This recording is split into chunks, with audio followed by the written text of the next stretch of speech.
నవ్వితే కేసా? హవ్వా! స్టేజ్ మీద నవ్వారని 5గురిపై కేసులు పెట్టారన్నారు వైసీపీ నేత నల్లపురెడ్డి ప్రసన్న కుమార్ రెడ్డి.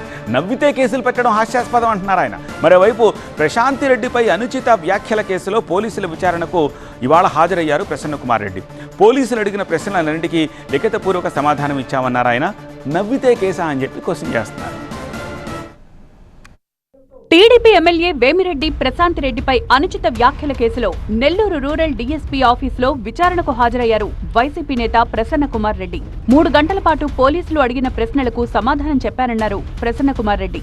40 ప్రశ్నలకు లిఖితపూర్వక జవాబులిచ్చామన్నారు. డీఎస్పీ గారు, సిఐ గారు ఇద్దరు కూడా 40 క్వశ్చన్స్ ఇచ్చారు.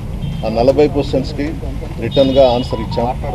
ప్రజాస్వామ్యంలో, రాజకీయాలలో విమర్శలు, ప్రతి విమర్శలు ఉంటాయి, అది సహజం.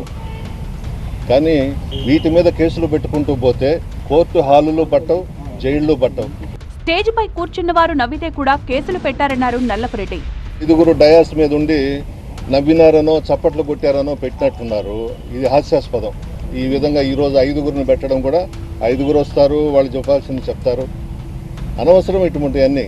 తాను ప్రశాంతి రెడ్డిని వ్యక్తిగతంగా దూషించలేదన్నారు ప్రసన్న కుమార్ రెడ్డి. అదే వాళ్ళు ద్వంద్వ అర్థాలు తీసుకున్నారు, అపార్థం చేసుకున్నారు. మేమైతే ఆమె గురించి నేను మాట్లాడలేదు. మొట్టమొదటిగా బుచ్చిరెడ్డిపాళెంలో ప్రశాంతి రెడ్డి గారే పీజీలో నేను ఏదేదో చేశానని మాట్లాడారు. దానికి సంబంధించి నేను కూడా ఆమె ఏమైతే మాట్లాడిందో పిహెచ్డిలో మీరు పలాంది చేశారని చెప్పానే తప్ప వ్యక్తిగతంగా ప్రశాంతి రెడ్డి గారి గురించి మాత్రం నేను మాట్లాడలేదు. ప్రశాంత్ రెడ్డి చేసిన పీజీ వ్యాఖ్యలకు కౌంటర్గా తాను చేసిన పీహెచ్డీ వ్యాఖ్యలకు కట్టుబడి ఉన్నానన్నారు ప్రసన్న కుమార్ రెడ్డి.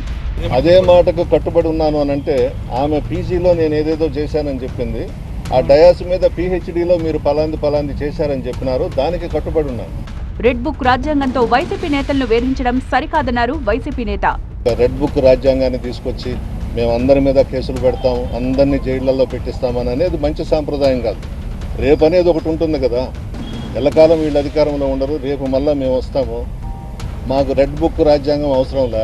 వైఎస్ఆర్ కాంగ్రెస్ పార్టీ నాయకులకు, కార్యకర్తలందరికీ కూడా, మా అధినాయకుడు కూడా మా బ్రెయిన్లోనే కంప్యూటర్ ఉంటుంది. ఎవడైతే ఈ పనులు చేస్తాడో వాళ్ళ సంగతి మేము అప్పుడు చూసుకుంటాం.